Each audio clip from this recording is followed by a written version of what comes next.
In early January, French President Macron made a significant statement that only few people like President Traoré took note of. He said that France is not on the back foot in Africa, it is just lucid and reorganizing itself. Macron said this in response to the fact that France has lost its influence in Africa, especially in the Sahel as a result of the revolutionary coups. His statement notes that France has a new strategy to remain in the Sahel region. So, despite the fact that Mali, Niger, and Burkina Faso have cut ties with France, France is keen on retaining its foothold in these countries. The question is why, and what is the new strategy? Let's find out. In 1957, President François Mitterrand that, without Africa, France would not have any position in the 21st century. He was quite categorical that France could only have any position in the 21st century if it maintained its control over African former colonies. Similarly, in 2008, President Jacques Chirac re-echoed the prophecy that, without Africa, France will be relegated to the rank of a third power. With the military leaders of the Sahel cutting ties with France, it seems that these words are about to be fulfilled. For example, French corporations that have had a foothold in the Sahel since independence have experienced massive losses since France's fallout in the Sahel. These corporations were established by the French colonial master to ship cheap raw materials and minerals to France. These minerals, including gold and uranium, were used to industrialize and develop France. France doesn't have a single gold mine, but it boasts the world's fourth largest gold reserves, with an estimated 2,437 tons, worth $112 billion. While France has some minerals like coal deposits and iron ore, over time, France has always depended on its colonies for most of its minerals. No wonder François Mitterrand said that, without Africa, France would not have any position in the 21st century.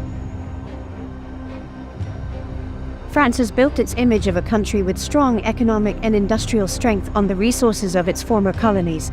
However, things have begun to change, especially in the Sahel. Although President Macron has denied this repeatedly, everyone knows that France was kicked out of the Sahel by the military leaders.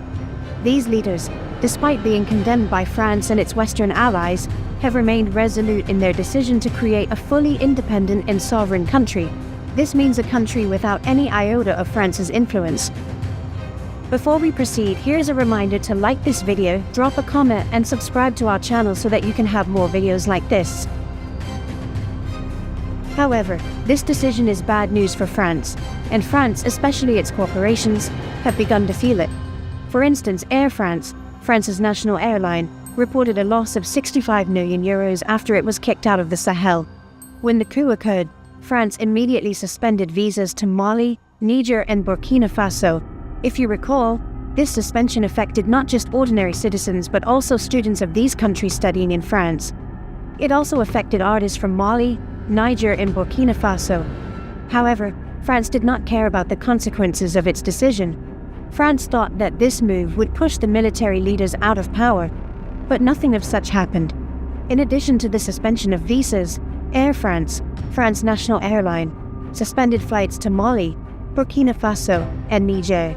As a result, the French carrier had to direct its route to Central Africa and announced a partnership with Gabonese Airlines. You see, Air France is the fifth largest airline globally by financial performance, and it serves 189 destinations in 74 countries. Now, Air France is the main airline between Europe and Africa, which means that prior to the suspension, it usually flew over Mali, Burkina Faso, and Niger very often.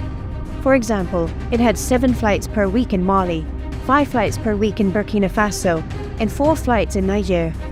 However, after the coup occurred in Niger and Niger closed its airspace, France classified the capitals of Mali, Niger, and Burkina Faso as red zone destinations. This meant France regarded these countries as danger zones and advised its nationals against visiting them. Few months after Air France suspended the flights, it realized that it had made a huge mistake in suspending flights to Mali, Niger, and Burkina Faso. In the short period that it suspended flights to these countries, Air France revealed that it had lost about €65 million. Isn't that astonishing? Flights to the 3 Sahel countries were worth €65 million in that short period of time. But this is where it gets interesting. When Air France suspended its flight to Mali, Niger, and Burkina Faso, It was initially for several days.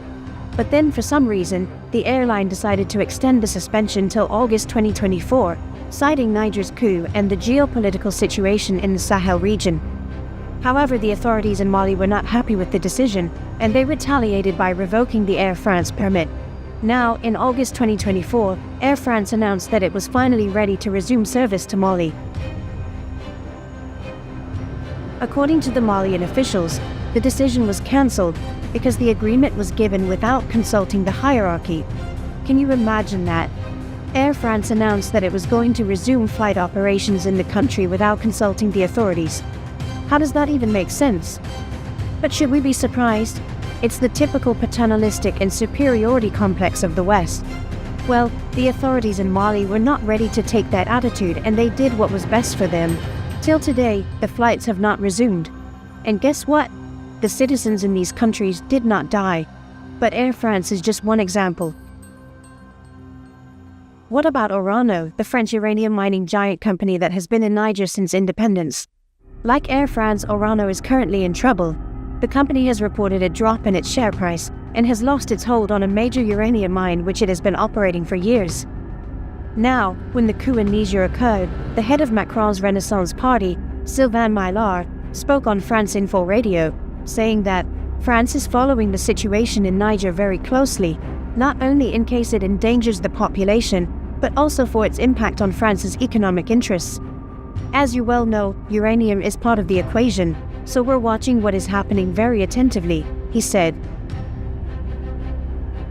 This goes to show you just how much France is interested in Niger's uranium. However, just like the other members of the AES Confederation, the military leader of Niger, General Tiani, has decided to take charge of the country's resources. You see, when he came to power, the general vowed to review foreign mining concessions in the country, and since then he has made several moves in this direction. First, he suspended the issuance of new mining licenses in January this year and ordered an audit of the sector. And now he has just revoked the operating license that allowed French nuclear fuel producer Orano, formerly Areva, to operate one of the world's largest uranium mines. The news was announced a few days ago by the French company itself. According to Al Jazeera, Orano announced that it had been denied access to mine from the Imaralin mine in northern Niger, which is estimated to contain 200,000 tons of uranium. The Imaralin mine boasts one of the world's largest uranium reserves and is one of Niger's 3 largest uranium deposits. One of the 2 remaining mines, the Somaire mine, is currently controlled 63.4% by Orano and 36.6% by the Niger State Company, while the other relic, the Cominac mine, has been decommissioned due to resource depletion. So obviously the Imaralin mine is the future, and France wants to get it because uranium is very important for the French energy industry, and even for Europe as a whole. According to reports, France gets 65% of its electricity from nuclear energy, and nuclear power requires uranium, but the European Union relies on Niger for about a quarter of its uranium supplies. What's interesting is that France already had the operating license for the Imaralin mine, even though it was the only uranium producer in Niger since independence. The company was expected to start mining there as early as 2015. However, this did not happen as uranium prices collapsed after the 2011 Fukushima nuclear disaster. The Imaralin mine was therefore abandoned until a military government was established. The Nigerian Ministry of Mines reportedly threatened to revoke Orano's license if development work did not commence by June 19. A week before the deadline, Orano reported that it had resumed operations at the site. The company said in a statement that, given current market conditions and continuing rising uranium prices, we may reconsider commissioning Imaralin. However, on June 20th, Nigerian authorities sent Orano a letter stating that the company's resolution plan did not meet our expectations. The mine was then reverted to public ownership and stripped of all contractual rights. This was a major blow to France, and as you can imagine, the company did not take this decision lightly. But the military authorities of Niger did not stop there. Earlier this month, Orano announced that the military leader of Niger has taken control of its local mining firm Somaire. Recall that after removing the ownership of the Imaralin mine from Orano, the company was left with the Somaire mine. But now even that has been reverted back to the government's ownership. In other words, Orano is in a financial crisis. And guess what? Niger's decision to completely kick out Orano is currently being felt across Europe. You see, in recent times, Niger accounted for a quarter of the supply to nuclear power plants across Europe.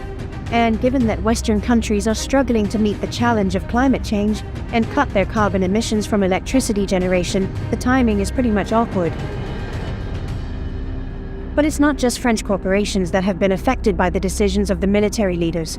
France is currently facing a political and economic crisis. It is grappling with high public debt, soaring energy prices, and rising interest rates. While the general idea is that the economic crisis is a result of internal factors, we can't help but draw a correlation between France's current economic crisis and a reduction in its influence in Africa. According to Rama Yade, senior director of the Atlantic Council's Africa Center, public debt in France has increased by more than half in 7 years, from 2 trillion euros to 3.2 trillion euros. Not to mention, France has 9 million people living in poverty, an increase in factory closures, and a foreign trade deficit of around 100 billion euros in 2023. A sign of an accelerated deindustrialization of the French economy.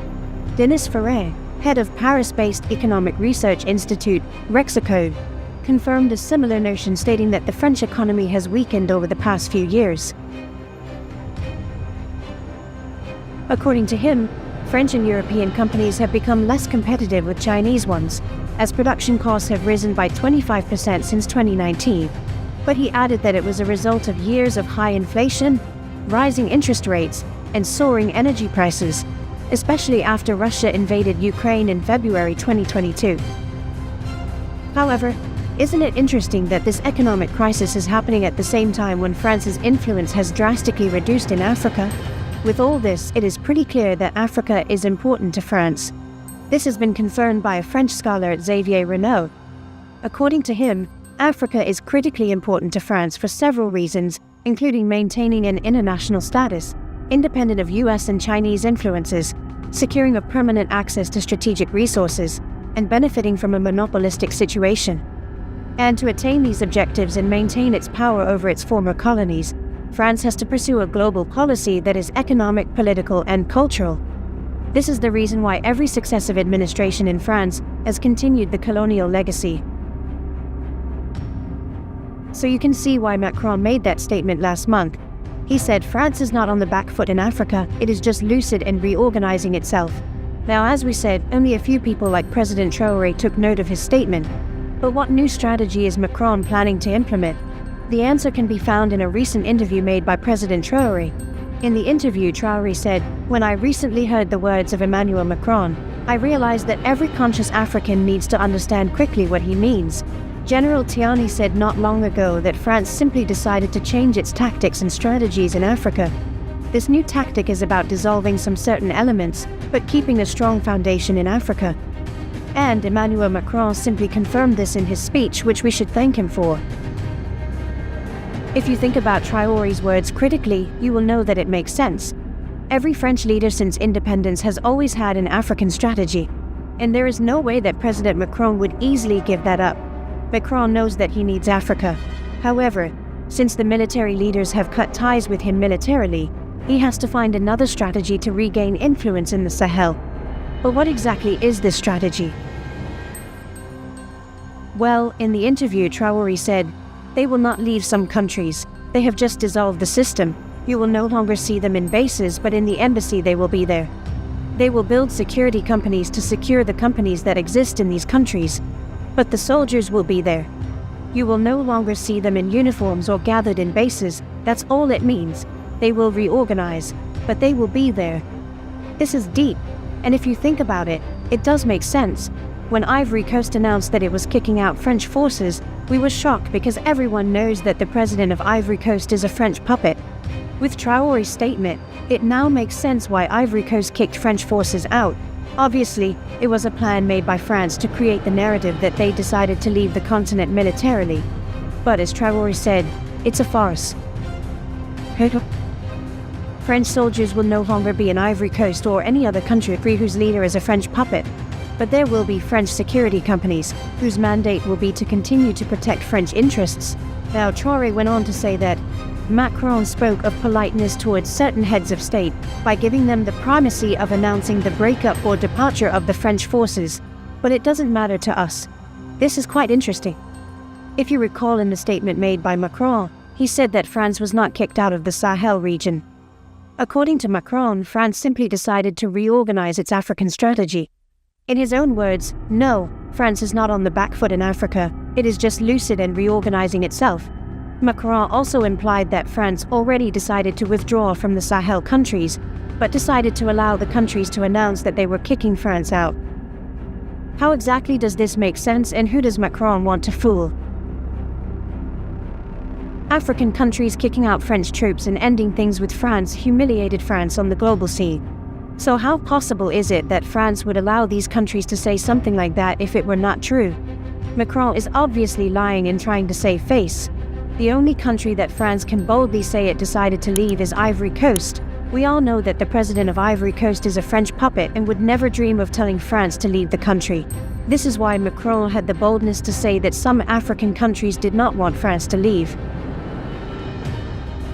Traoré further highlighted how the Sahel countries kicked out French forces, using Chad as an example. He said, "If you want to break up with these imperialist forces, it's simple. We denounce the agreement, it all starts there." I think that the example of Chad in any case is palpable. They started by denouncing the agreements. Otherwise, if we don't denounce the agreement and just say that the base is leaving, we haven't done anything. So what does this tell you? It means that France did not truly leave Ivory Coast. Now, if you have been following the news, in the case of Niger, Mali, Burkina Faso, and even Chad, the report was always that these countries ended the defense agreement with France, which has been existing since colonial times. For Ivory Coast, however, the report was simply that France withdrew its troops from the country. In simple terms, the idea that France has left Ivory Coast is a sham. The only places that France has truly left are Niger, Mali, Burkina Faso, and Chad, because these countries denounced the defense agreement they had with France. What an eye-opening revelation! France is employing a new strategy to remain in the Sahel. But the leaders of the Sahel are watchful and vigilant. With the military leaders in power, we are confident that France's new strategy would not succeed. What do you think? Let us know in the comment section below. Don't forget to like this video, drop a comment, and share this video.